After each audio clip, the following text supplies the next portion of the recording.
All right, in this class we want to get into Revelation 13. And there's a lot to cover here.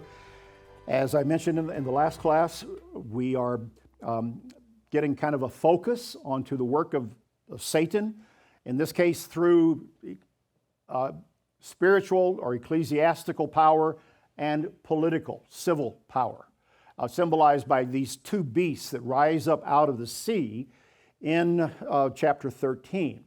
And so as we get into this, just keep that in mind, and we're going to do a deep dive into all of this. I don't think we'll get through all of it in this particular class, but there's a lot to capture here as it moves on. This is another inset chapter.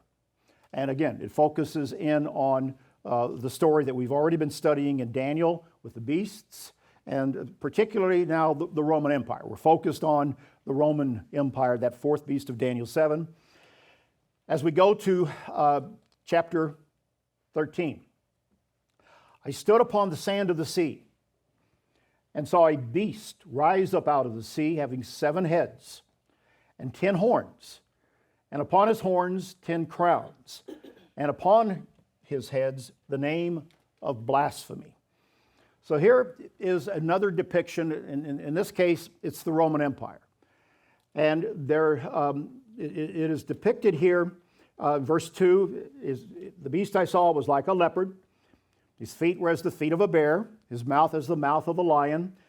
And the dragon, again Satan, gave him his power, his seat, and great authority. Now, a lot here to look at and to unpack. We saw this beast in Revelation 12, another fiery beast, and we identified that one with Satan, but he had the same heads and horns, showing that that beast is a part of the beast identified here in chapter 13 and then later in chapter 17 of Revelation. So we're talking about all of these beasts being the same system. And it's Rome. And it is Rome grown large. It is Rome wounded in part, but then revived, with many revivals down through history into our modern world, and we wait for one final revival. We studied that back in Daniel 7. We'll get to it again in chapter 17. But the leopard, the feet of the bear, the mouth of a lion, all are symbolic, or these are the elements of the other empires of Daniel chapter 7, showing that this beast encompasses all of the other 3, Babylon, Persia, and Greece, but now it is even greater. Remember the fourth beast of Daniel 7 was dreadful, with iron teeth that ripped and caused Daniel to wonder at that fourth beast. He wanted to know the truth of that fourth beast. And I echo Daniel's words in my life today. I love to read books about Rome or watch movies about the Roman Empire just to learn about that for many different reasons, prophecy, background to the New Testament, etc. And there's a reason that they still make movies and still write books about the Roman Empire even today, because it's fascinating. And it's the groundwork of reality upon which all the fantasy and science fiction genres are built. So again, the best is in the Bible, and the origins of all the stories are in Scripture. And so this is a beast. Now this is let's call this I want to draw kind of a little bit of a, put it up here. We have this beast, and it has all the elements of the leopard, the bear, and what else? The lion, and then the terrible ferocity of the fourth beast, etc. So you've got all of that. And what else do we learn here? The dragon gave him his power, his seat, and his great authority. All right, and so we've got the dragon in here. So there's a spirit world behind it. It's satanic. showing the ultimate authority.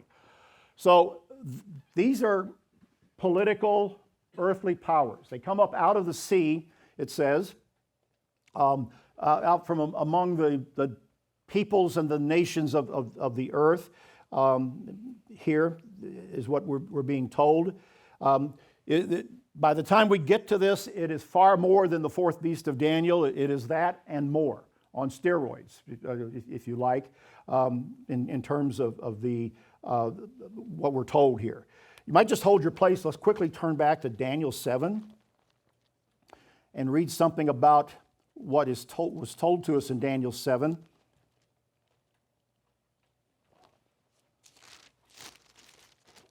Regarding this beast. Daniel 7, verse 7. I saw in the night visions, and behold, a fourth beast, dreadful, terrible, exceedingly strong, huge iron teeth, devouring, breaking in pieces, trampling the residue with his feet. It was different from all the beasts that were before it, and it had 10 horns. And then in verse 24, the 10 horns are 10 kings which will arise out of this kingdom, and another shall arise after them, and it will be different from all the other ones. And so there's much more to this particular beast as it moves along, and it will have there will be a spiritual component to it as we will see. And so let's go on then to let me just look at this. We'll move on to this one here, verse 3. And I saw one of its heads, as it were wounded to death. And his deadly wound was healed, and all the world wondered after the beast. All right, so now something happens. There is a deadly wound, okay, to this. A deadly wound takes place, and it is healed. Wounded and healed, and the world wondered after the beast. Now, if we're looking at this as the Roman Empire, and the Roman Empire that becomes the empire which we've already defined under the Emperor Augustus in the very late 1st century BC, when the empire is founded. It's in place when we open the New Testament and the birth of Christ, the beginning of the church. That's the empire that continues for about nearly 500 years. All right, just shy of 500 years, the empire continues, and there is a date that you need to know, which is the year 476 AD. In the year 476 AD, the city of Rome, the eternal city, the capital of the empire, until Constantine builds Constantinople over here, but that doesn't come till the 300s AD. So, at the time John has this vision, the seat of empire is Rome. And when he talks about it being the wound taking place, this is identified by scholars, Bible scholars, and our identity as well, is when Rome, the city, fell in the year 476 to the Germanic tribes that came down out of northern Europe into Italy, and they sacked Rome, 476. You will read, this is a famous date in history, and you should know that date, 476.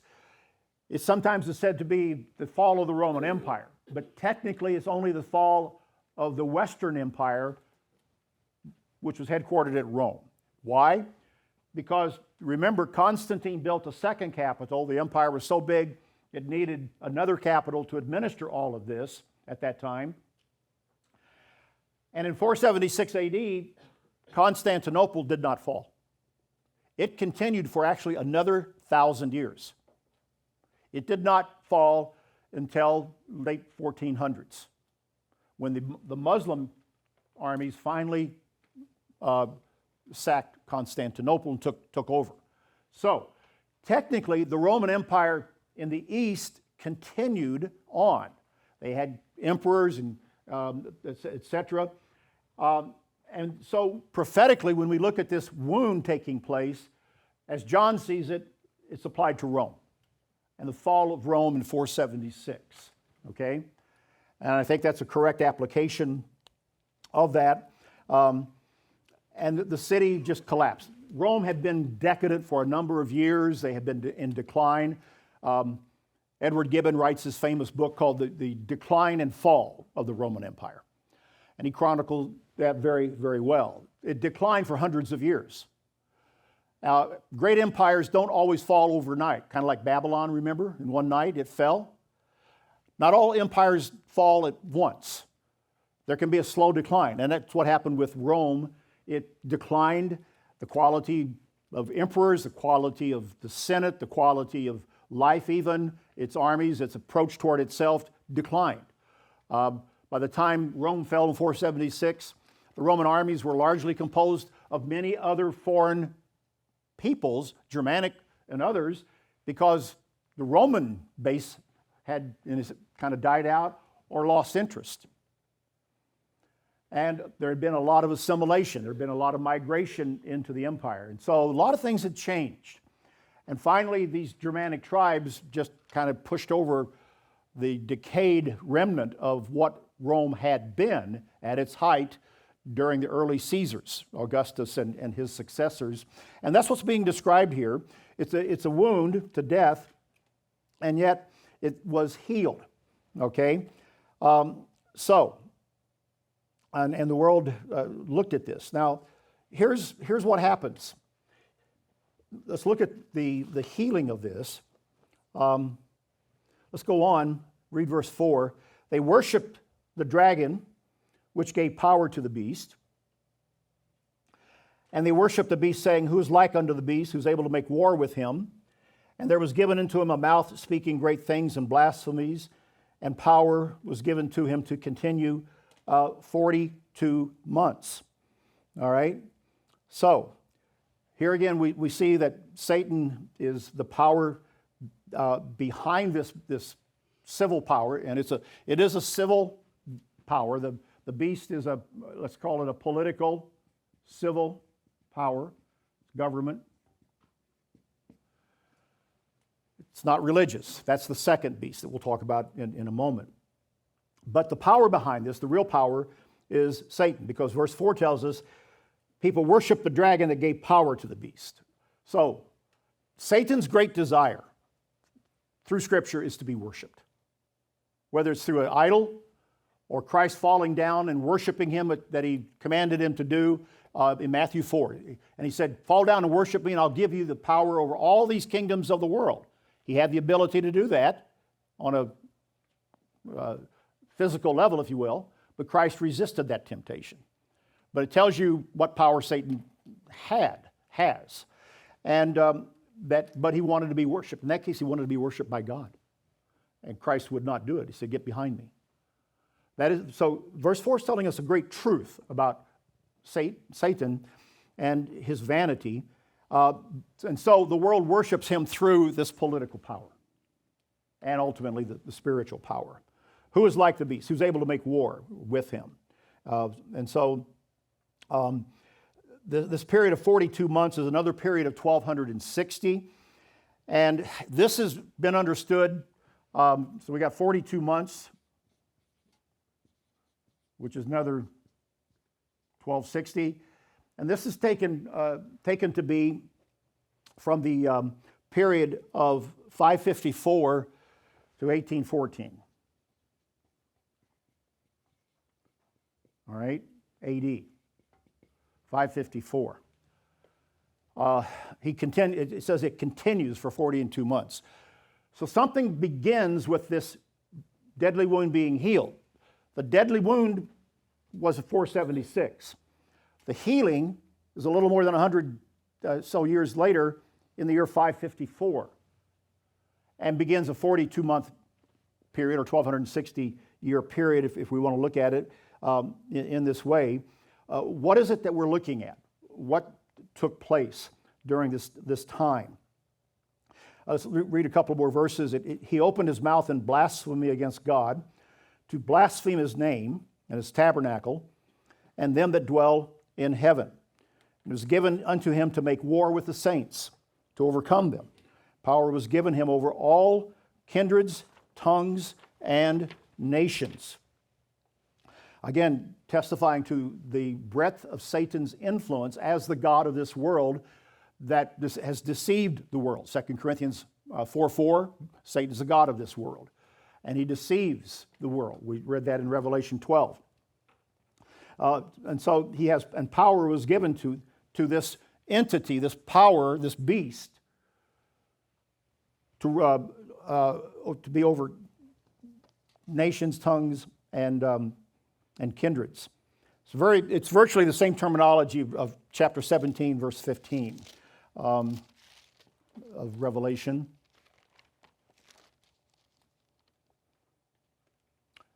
Where it says, the waters you saw where the harlot sits are people, multitudes, nations, and tongues. That's Revelation 17, verse 15. And so we're describing the influence and the breadth of that influence of this system as it has influence over the world here. And let's see. Yeah. What else do I need to cover here in regard to this? Let me explain this healing of this deadly wound. And that's what happens in the year 554. This is the healing. What happened? And why do we use this as the beginning mark of a period stretching to 1814? Briefly, this constitutes the various heads of this beast. The first one beginning in 554, and would be the sixth one ending in or the fifth one ending in 1814, at the time of Napoleon. All right,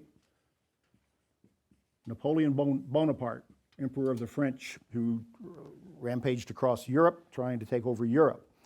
This particular period begins with a man named Justinian. I'll go ahead and put his on the picture on the board. This is a Roman emperor in the east, in Constantinople. If Rome falls in 476, the last emperor there abdicates. This continues. By the year 554, there is a emperor of Rome on the eastern throne, and his name is Justinian. You have a picture of him here on the monitor. Justinian was a unique and influential, consequential Roman emperor at the time because of what he did to try to restore the Roman Empire. He was a very strong emperor. He actually had an even stronger wife, Theodosia, was his wife, and she's an interesting study in history all by herself. But he also was kind of in touch with the other world. There's some interesting stories about him as well, but a lot of significant people from the ancient world have stories like that connected to them. But there's here, this particular map shows, I think, what it doesn't come up. Okay. All right. Let's go back to this one. We use the old-fashioned kind right here. Okay. Here's what Justinian did. He tried to restore the whole empire. The Germanic tribes had come down into Italy and actually down into North Africa and taken over this western part, Spain, of the Roman Empire. And while the east was still under Constantinople, Justinian comes along. He has a very capable general, a man by the name of Belisarius. And he's got an army. He sends this army to the west, all right? And they reclaim the dominions of the Roman Empire from the Vandals, from all the others, even up into Italy. Justinian also recognized the authority of the Bishop of Rome, or known by this time as the Pope of the church here. Keep in mind, Christianity is still, well, very much over here too, and it's all one Christian church. There's no Orthodox church at this time. That comes a few hundred years later when the Eastern church splits from Rome, creating what we call the Orthodox Church today. But that's another story for another time. Justinian looks and he acknowledges the Pope at Rome as the supreme leader of the Christian world. And that is important in the story as well as we deal here with Justinian. Make sure I've got my notes pulled together here on this. Justinian makes significant headway in restoring this during his reign. There's a lot of intrigue and a lot of other interesting stories that take place. Justinian actually builds a church in Constantinople, or Byzantium by this time, and it's called the Hagia Sophia. I mentioned that in class the other day. The Hagia Sophia is still there. He builds it in the 6th century AD, and it's still there. It was originally a Christian church. Today it's a mosque. When the Muslims took it over, they made it a mosque, and it's still a mosque today, with a period of time as a museum in between. But about 3 or 4 years ago, the current Turkish government turned it back into a mosque. You can still go into it. It's fascinating. It's where I told you that the pillars from the ancient temple of Artemis in Ephesus were taken to help build the Hagia Sophia. It's awesome to go into. Justinian he heals this deadly wound and restores an empire that then allows for successive revivals. The next revival is that of Charlemagne. We studied that briefly in Daniel 7. And then after Charlemagne was Otto, and then Charles V and the Habsburg Empire, and then I mentioned Napoleon about 1814. And the reason that this becomes kind of a terminus date within that 42 months is because 554 to 1814 encompasses, in a general sense, the period of time known as the Holy Roman Empire. And let me put that up here. Well, let me put it down here. The Holy Roman Empire.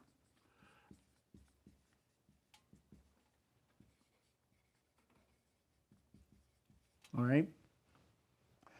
And that is a combination of church and state that is symbolized by these two beasts that we have here in Revelation 13.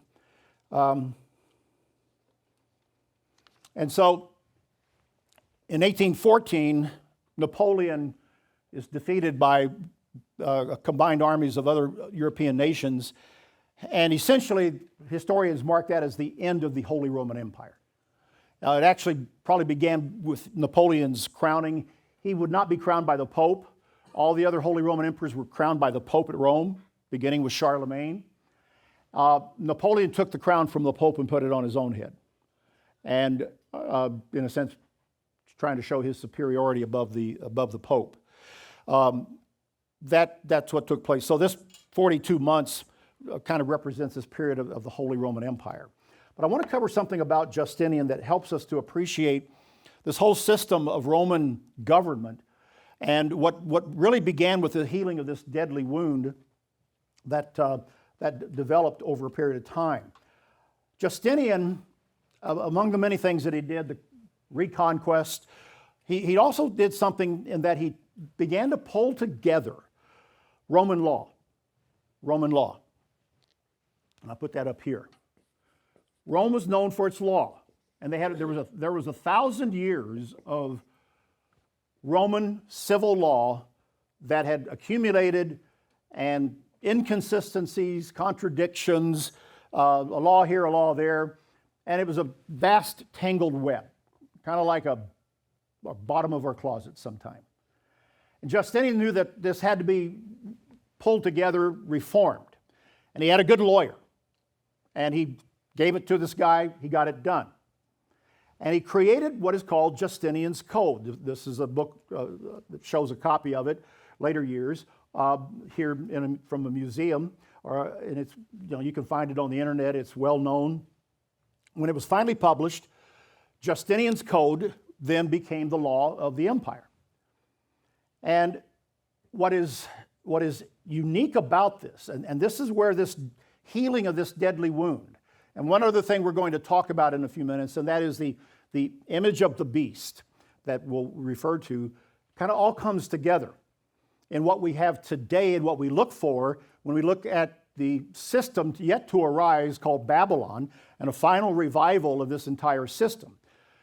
This code of Justinian, this legal code that was the law of the empire, helps to form something that has been transmitted from the time of the 6th century down into modern legal jurisprudence. Justinian's code kind of languished for a time. And then, a few hundred years later, it still was there. It got revived itself. And here's what happened. Justinian's code was based on Roman law. And that's the law of the beast, if you will, where there's a sole person at the top, a Caesar, an emperor. In later years, the king. Or if you're from Germany, the Kaiser. Or if you're from Russia, what are they called? Tsar. The Tsar. Yeah, one person in which all authority, legality, everything, the state is the king. This is a foreign idea to us in America because we're democratic, Republican, not by party, but Republican in terms of a system of governance, where people have a vote, people have rights, people are guaranteed rights. That's a different form of law. Roman law, all of the law was held in the person of the king or the state. All right? Now that's very important to understand. That law, that system, has been transmitted down into European nations to this very day. And I'm talking about the continental European nations, not the United Kingdom or Great Britain or England, but the states on the continent, from Germany to France to Belgium and everything on the continent of Europe. That is a part of the stage of this story of these revivals of this beast power down through time, beginning with Justinian to Charlemagne, to Charles of the Habsburg, to Napoleon, etc., down to Hitler and Mussolini, where all authority is seized or given to a king, a dictator, as in the case of Hitler or Mussolini, and his word is law. Okay?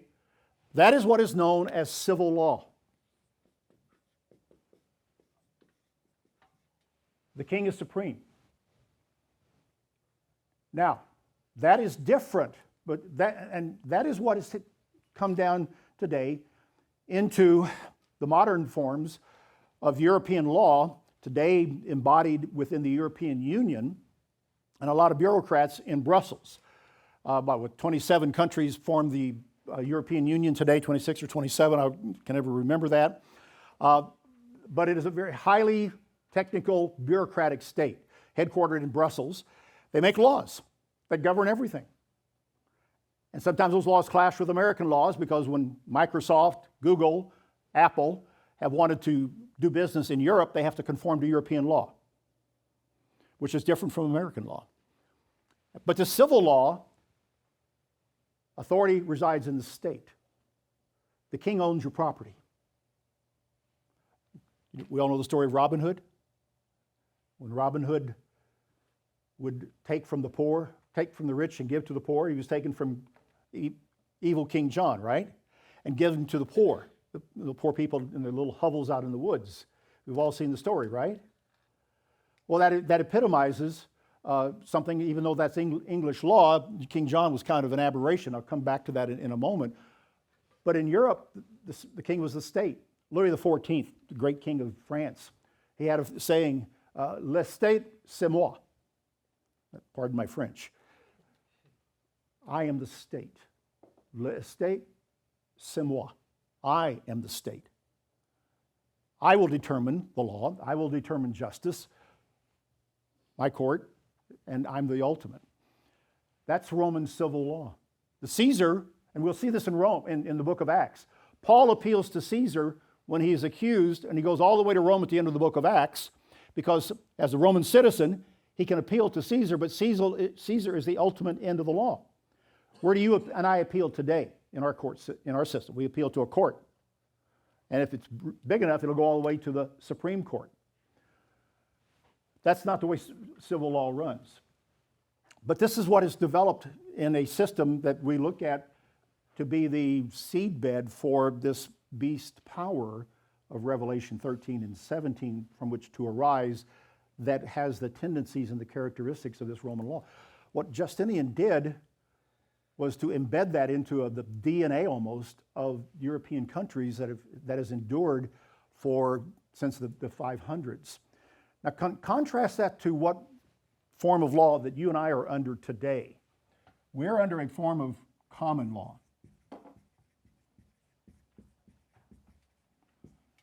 In the English-speaking nations.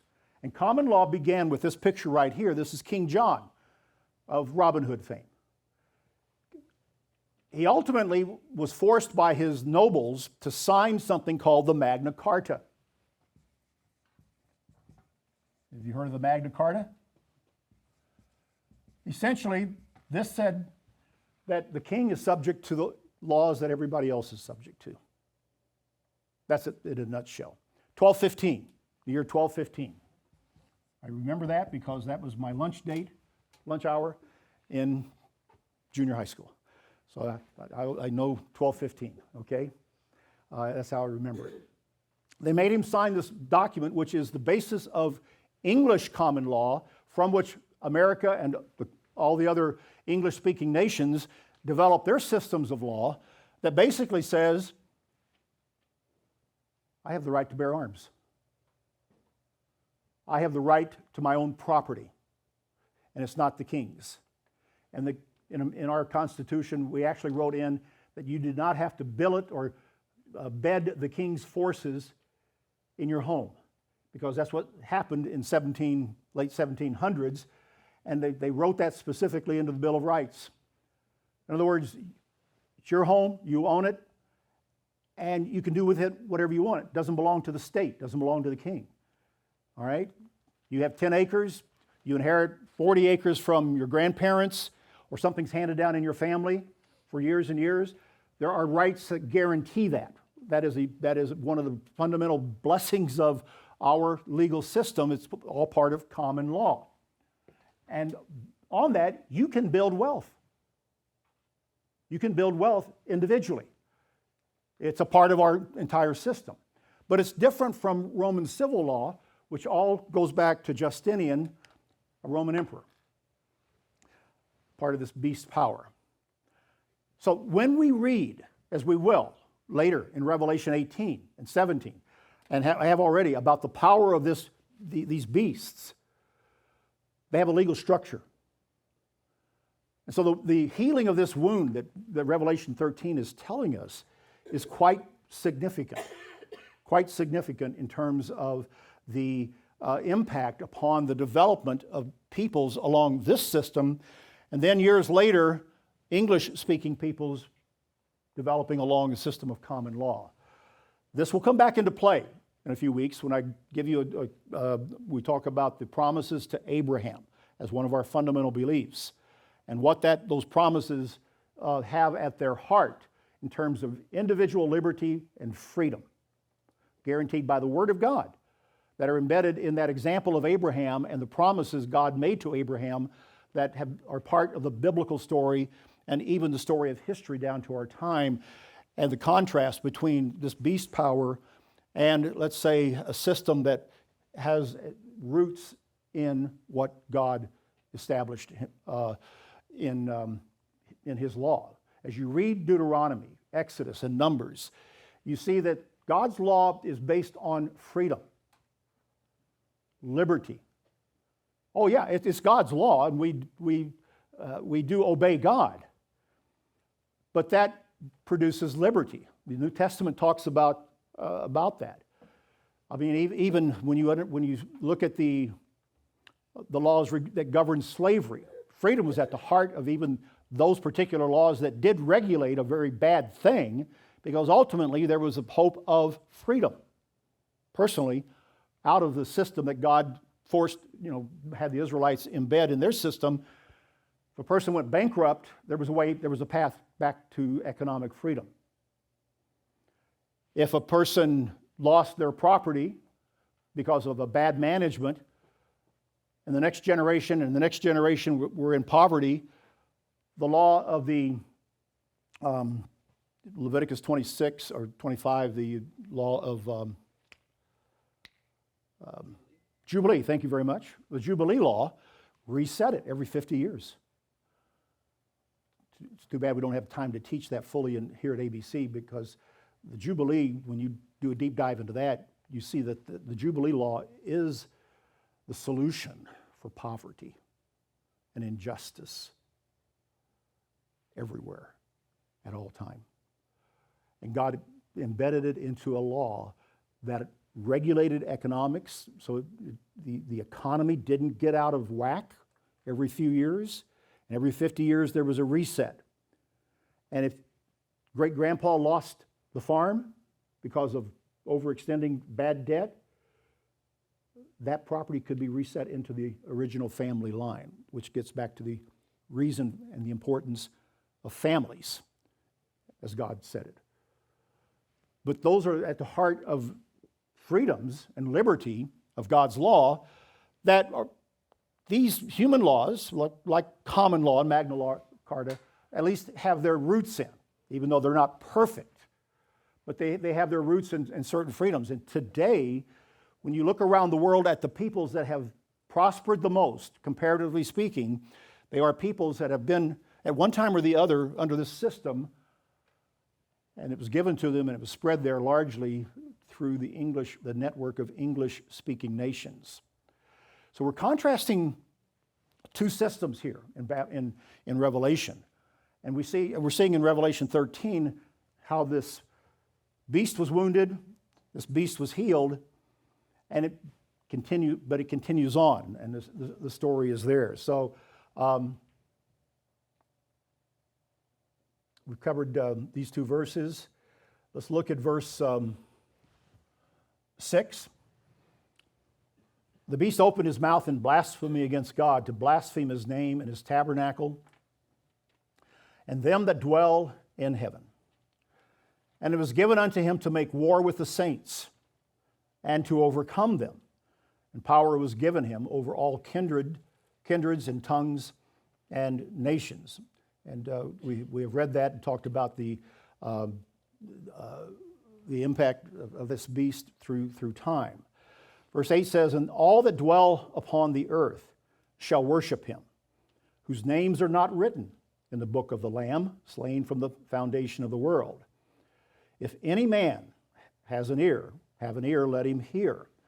So God is giving, through John, this revelation so that we might all hear and understand what is being done, what is being accomplished, and how the world in which we live has developed, and what we are a part of. And verse 10 says, he that leads into captivity shall go into captivity. He that kills with the sword must be killed with the sword. Here is the patience and the faith of the saints. Now, the conclusion of verse 10 is here to show us how do we cope with all of this. And we have an image of a powerful system of political and spiritual beast-like entities that through church councils impinge on the law of God, forbidding to keep the Sabbath, changing even the day of the Sabbath from Sunday, from Sabbath, the seventh day, to Sunday, the first day of the week. Persecuting people, we talked about that earlier. Creating a system of law that causes people to have to look to a king, look to a man, rather than to God. How do you deal with that? How do you cope with that? That grinds people in generations. God gives the story. He shows the origin of it. He shows that Satan is behind it all, and that there is a power that is seeking to roll and move upon the earth from the beginning, that seeks to upend the purpose and the will of God, and yet God has a people through it all. It began with Abraham, his descendants. Christ came, began his church. God is still in the details. The patience and the faith of the saints. Those are the arms that we have to deal with what we see and read and what we know about human government, history, human suffering, the role of evil, spiritual deception. All that we look at, we understand. God's called us to live truth. God's called us to understand who He is, who man is, what our purpose is, what God is and what His plan is, and our purpose in life. And we have to develop patience along with faith. Patience and faith. Those are the great things that we have to hold on to both understand, to endure, and to live through these times that are here as a result of these forces that move and breathe upon the earth. Now, in the next verse, he moves on to another beast in verse 11. Coming up out of the earth that had two horns like a lamb and spoke as a dragon. And he exercises all the power of the first beast before him and causes the earth and them which dwell therein to worship the first beast whose deadly wound was healed. So now we have a second beast up here.